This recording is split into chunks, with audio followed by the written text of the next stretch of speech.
Now, South Africans are coming for Eskom from all angles. The IFP is part of a group of political parties taking the power utility on over the latest tariff hike increase. The party wants to petition NERSA to reverse the hike. The organization says this is tantamount to consumer bullying. The IFP's KwaZulu-Natal chairperson, Thami Ntuli, joins us for a discussion on this and the party's win in Mduba this week. Mr. Ntuli, good morning and thank you very much for your time.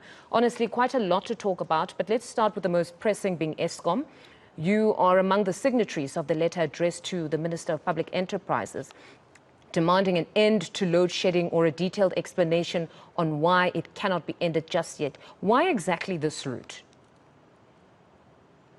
Good morning to yourself and to your listeners. Well, as the IFP in the province of KwaZulu-Natal, we support the stance by the IFP National to take Eskom into task. You know, Eskom is breaking our country and it is tearing it apart.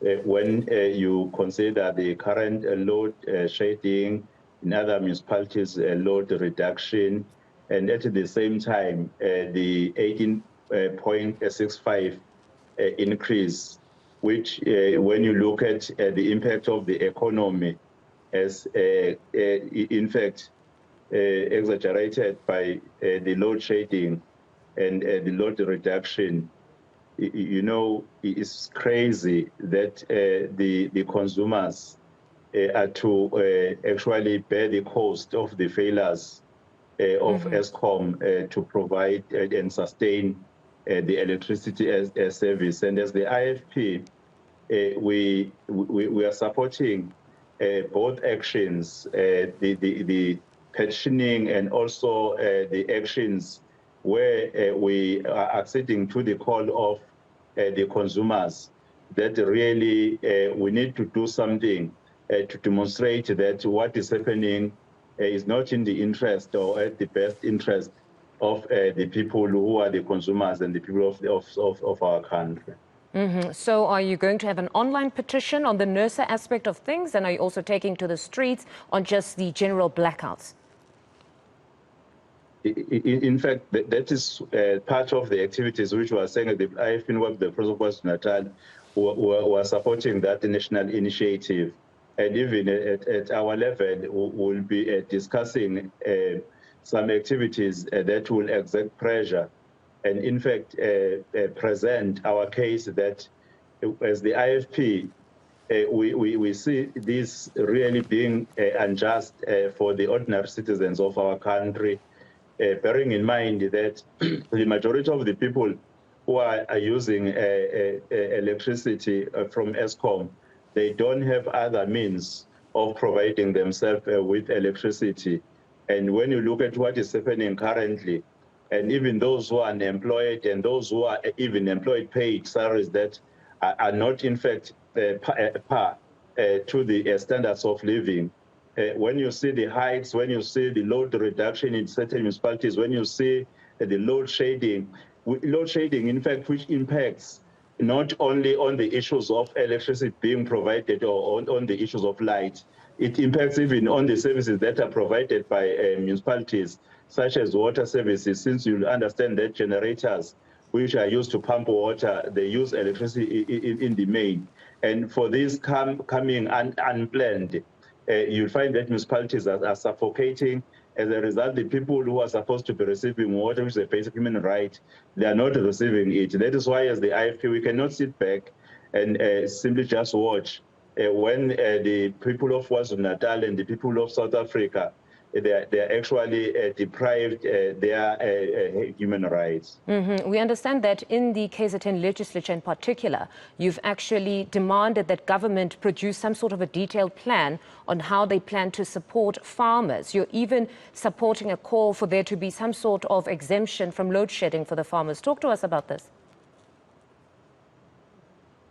You know, especially the emerging farmers, when this load shedding, in fact, impacts in their production, in their activities, it does not only impact to the individual farmers, it impacts on the job opportunities It impacts on the people who are supporting their family through the activities which requires the energy.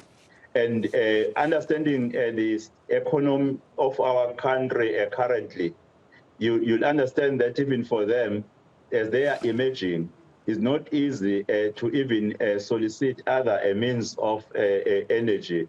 As a result, we really believe that the intervention by government, the provincial government, in fact, must give a relief so that these important economic activities, they do not collapse, because when they collapse, it means the people who are benefiting from it, they are also directly affected.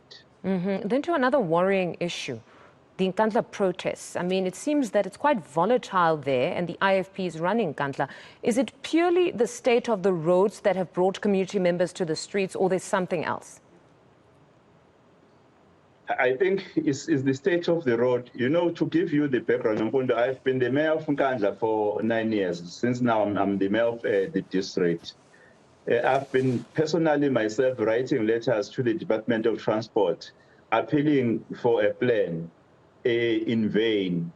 Unfortunately, a minister at the MEC who came before the current MEC made a commitment to Amapos and the people of Nkandla of a 2 billion rand, which when I speak to the current MEC is saying there is no such budget. And I believe they've been patient for a very long time. The only unfortunate part is that when they are demonstrating their dissatisfaction, some they hijack what they were actually doing, or they are actually doing by destroying, like you saw, they banned the mobile clinic. And I also got a report that some they attacked a truck which was transporting cement. That's a very unfortunate part. But in the main, the really affected people, which are the road users and the taxi industry, there is a point where the mayor of Nkandla briefed me that they were very peaceful. They're not even burning tires. They were just protesting when impacting on the rights of other people who are also using the road, but they were not destroying anything. The good thing is that the MEC, I'm told today at 12, will be meeting those who are organizing the strike, and also the mayor of Nkandla to find a way forward, of which we've been in conversation with the MEC, encouraging him that MEC, in fact, you know that you have just joined the department, and it's important that you also speak to the people of Nkandla, so that at least you bring hope. Because, you know, when you go to Nkandla, really, the roads are quite very bad. It impacts even on the economic activities, because it's not easy for the investors to go to Nkandla. Since Nkandla is a rural place with a high population which is unemployed. As a result, any investment will be meaning a lot. And it's not quite easy to do so when the road conditions are in the condition they are for a very long time. As I've indicated, that I've been there as a mayor for more than 9 years, and the road condition, not that the transport is not doing some maintenance. They are doing some maintenance, but it's only that, you know, the state of the road itself is quite very terrible, and the maintenance which is done to one of many roads which are in bad conditions, and it is also done after sometimes. As a result, you see what is happening, like even some schools were not operational, could not open, people could not reach hospitals. You know, it's very unfortunate, because in the first instance, it's not that they simply just took it on street. They tried to secure a meeting with the MEC, and the MEC confirmed that with me. Unfortunately, was not well for the first days. Some members of the department came, but they were not happy, because they have been coming, and there's been no change in the area of Nkandla. I think that is a situation which one is calling for calm, that They need not to destroy. Even if they have the anger, they're going to demonstrate a peaceful